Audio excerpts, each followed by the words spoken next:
Now, I'm not going to pronounce your name because I'll ruin it. I will ruin it, and I don't want to do that. I respect Don't worry. I know it's an issue. I don't know why, but it's an issue for everyone here. I was like, I know you have a hard time pronouncing it, but it's kind of, you just need to get used to. I was trying to change my name also, but I thought if all the Americans were able to pronounce Schwarzenegger. Yeah. Or Arnold, yes. Why not mine? So it's okay. Eugenio. Eugenio. Yes, Derbez. All right. Eugenio Derbez. What he said, everybody, okay? We have him on the show, special guest, the film Overboard. Now, a lot of you may remember the film with Goldie Hawn and Kurt Russell. And at first I thought they were going to do a remake. Oh, well, I don't know, but I was pleasantly surprised. So we have the star. He's here. He's going to tell us a little bit about his career and how he got involved in this film. So welcome to the show. Thank you very, very much. My pleasure. Tell us how you got your career a little, and then tell us how you got involved with this particular film. Well, I know that a lot of people is like asking themselves, what am I doing here, who I am? So I done my entire career in Latin America. For many, many years, I have my own TV shows, etc. So, like 4 years ago, I did a movie called Instructions Not Included.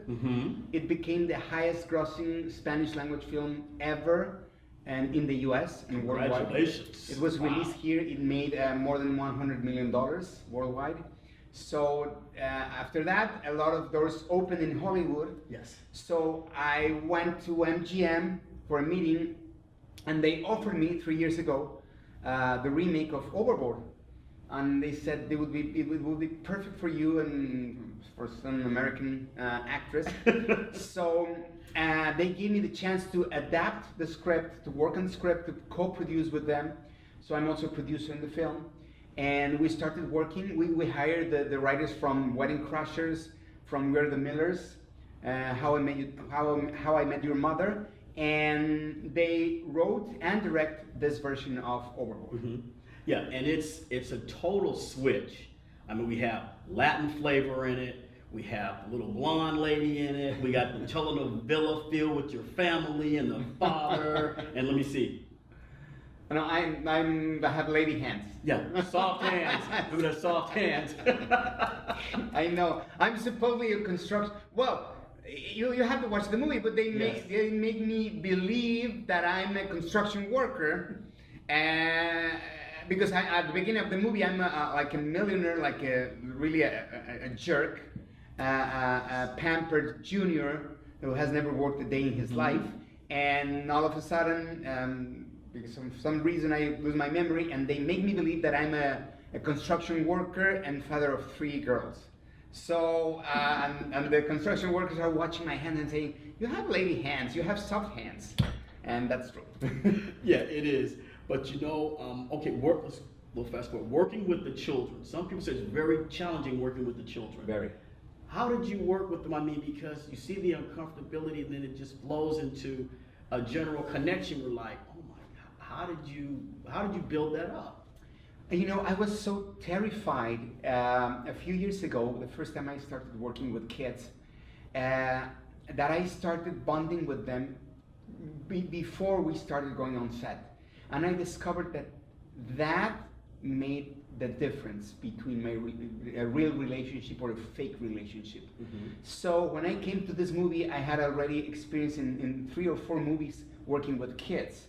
So I used to do all the bonding previously. So when we get on set, we have a relationship already constructed. So that's what I did, and it was so true. You're gonna watch the movie and you're gonna feel it. It's true, honest. That when we finished shooting the film, the girls were crying so bad. We had to stop shooting that day for half a day because they were crying and hugging Anna and me. We became a real family.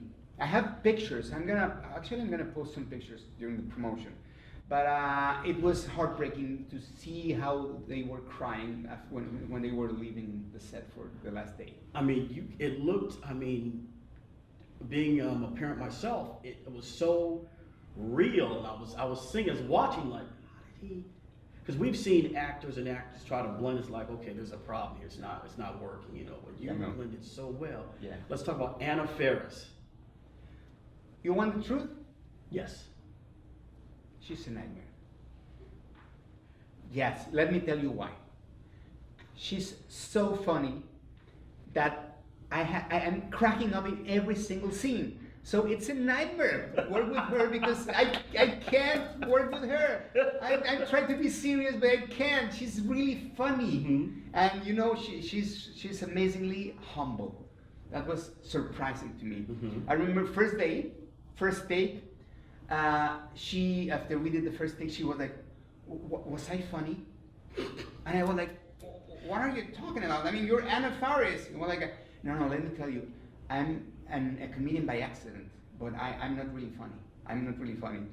So she's so humble, so down to earth, so insecure that me too. I'm always like, no, I'm the one who, I'm not sure I'm funny in English. I'm used to being funny in Spanish, but I don't know if I'm funny in English.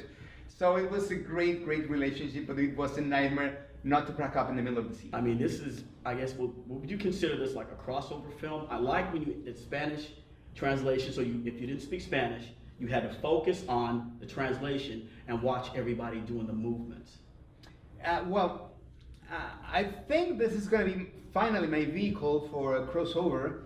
I've been working in many films lately, so I just did How to Be a Latin Lover that came out last year with Salma Hayek, Rob Lowe, Kristen Bell, Raquel Welch, and I think this is my real crossover movie, hopefully. And I'm also doing the Nutcracker and the Four Realms that is coming out on December this year. So I'm starting. It's like busy. I'm busy, but it's exciting because you know I had a career already built in Latin America, and right now it's like starting all over again at my age. It's funny. It's funny because I feel like a teenager, like trying to conquer the world again, like having a second chance in life. So it's really exciting and inspiring. Okay, I'm so glad you stopped by the show, everybody. I will slaughter his name, but he's Gracie Overboard. Please. Yeah, it's May 4th, and it's for the entire family. So you can bring the kids, the teenagers, the abuelitas. It's really for the entire family. No one's gonna get bored, and it's an homage to the original one. So don't miss it. May 4th, Overboard.